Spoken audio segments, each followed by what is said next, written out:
how do you know the strange territory of Puerto Rico is regarded by the Crown?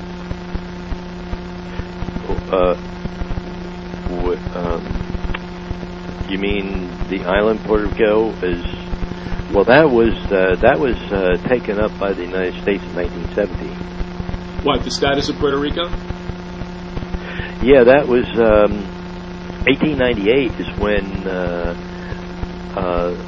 Spain gave it up. Right. Oh, yeah, we're forced to. Yeah. The first. In fact, that was the Spanish-American War, and my uncle, we buried him on the day that Kennedy was shot. That's how I remember. It's also my wife's birthday.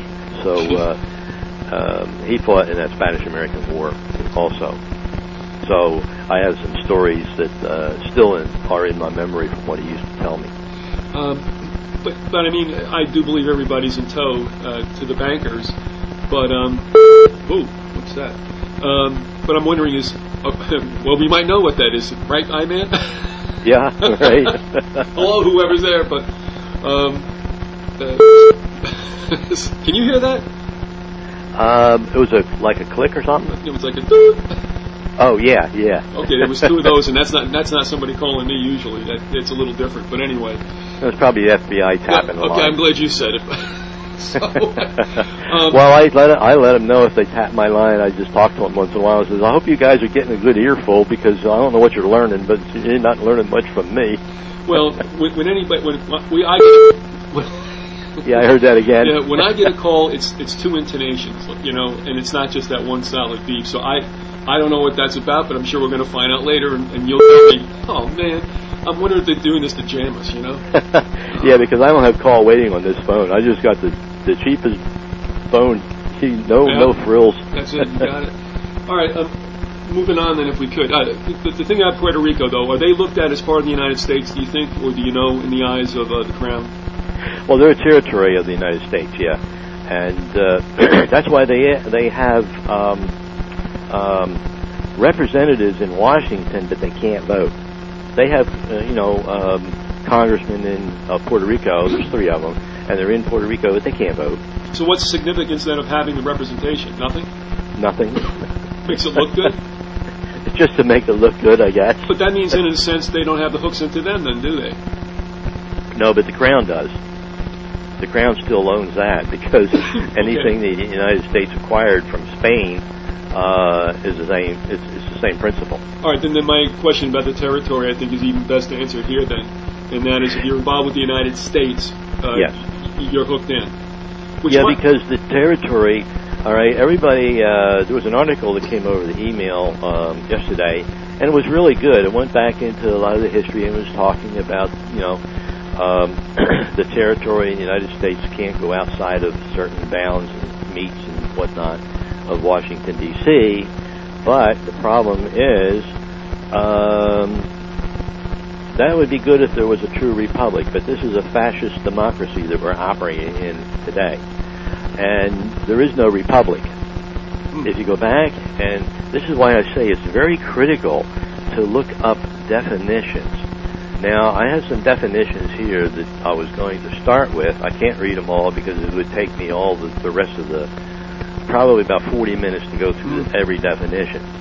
But you'd have to get the 1828 Webster's Dictionary, the Newberry House Dictionary, 1999 issue, and Webster's Revised Dictionary of 1913. Because it's interesting that you must go to the dictionary at that time when that law was written, because that's where they generally get it. And the reason why I chose Webster's 1913 dictionary unabridged was that's when the income tax was written. Right.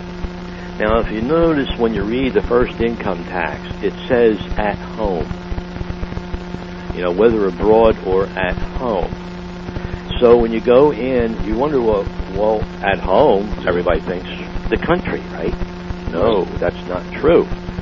The dictionary definition of at home in the 1913 Webster's Revised Dictionary is the seat of government. Nothing else. Doesn't mean the entire 48 states, 50 states, when it was drafted. It meant the seat of government, Washington, D.C. That's what the definition of at home meant in the 1913 income tax.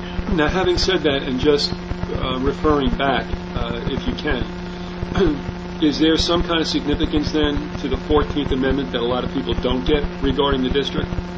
Yes. Could you tell us what that is? Okay. Again, we have to go back to the beginning of a republic.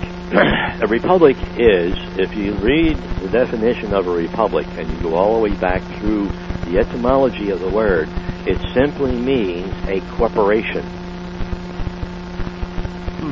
So when everybody says, well, I want a republic, we got to get back to you got a Republican government. And Texas versus White was a very good case where they said that only Congress can what is a Republican government. In other words, in Texas versus White, they said that if a state wanted to join the Union, it would have to be a Republican government.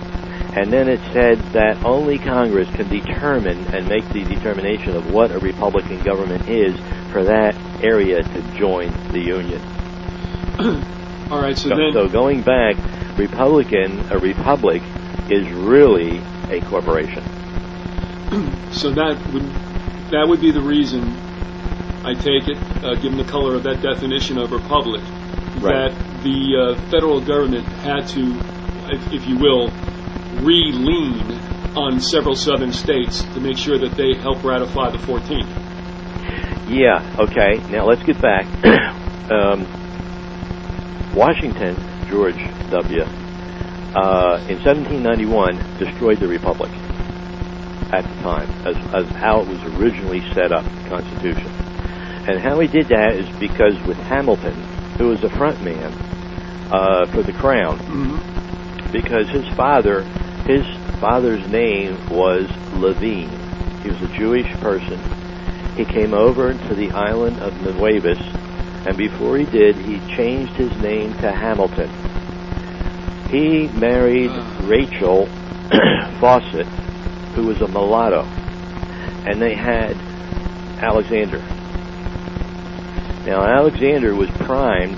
By the time he was 15, they sent him back to the crown because his father was part of the Jewish bankers at the time. So all right, we can infer then that Hamilton might have known one of the Rothschilds. Oh yes, oh definitely. Or yeah, Levine. Yeah. Okay. Right. And so when he came back over here, he was appointed to the Secretary of Treasury. You know, he was the man. So he convinced Washington that they needed a bank. Well, the Constitution did not provide for the bank.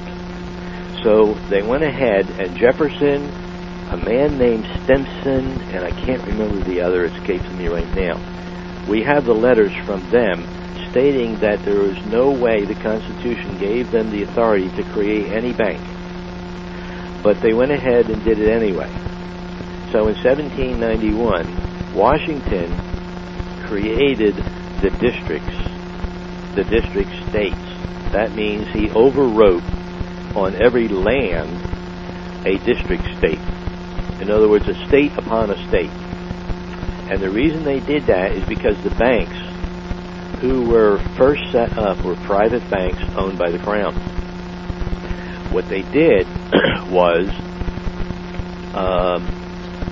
the bank had been sued by the state of Maryland, wanted to tax it. And John Marshall, who was the Chief Justice of the Supreme Court, owned 7,200 shares of the foreign bank. He was listed as a foreign stockholder. He was an American, he was the United States, and he was still listed as a foreign stockholder because of the bank being foreign to this country. It was called the first bank in the United States, but that doesn't mean it belonged to the United States. It was just the first bank in the United States. And it was private and foreign. So he ruled for the bank, because had he not ruled for the bank and let the state of Maryland control it and tax the bank, he would have lost all the shares, and it would have proven that the bank was not in total control of everything in this country. And that's why Washington in 71 created the districts, so that the district courts could sit any time a bank ran into trouble. That is where the district courts of the United States emanated from. To protect the banks. Yes, to protect the banks, that's all. You know, it seemed to me strange